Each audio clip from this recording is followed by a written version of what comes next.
క్రీస్తు పునరుద్ధానానికి ముందేమో ఇంటి తలుపులు మూసుకొని ఉన్నారు.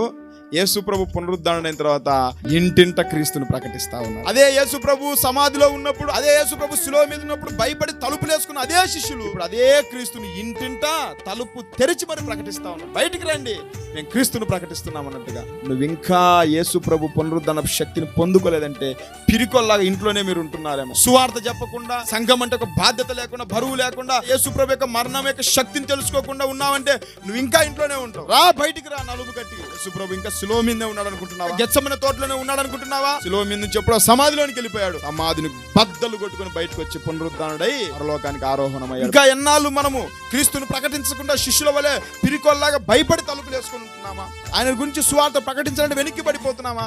ఏ శిష్యులైతే ఇంట్లో తలుపులు వేసుకుని భయపడిన అదే శిష్యులు యేసు ప్రభు పునరుద్ధానుడు అయిన తర్వాత ఆ ఇంటింటికి వెళ్ళి క్రీస్తు ప్రేమను ప్రకటిస్తా ఉన్నారు.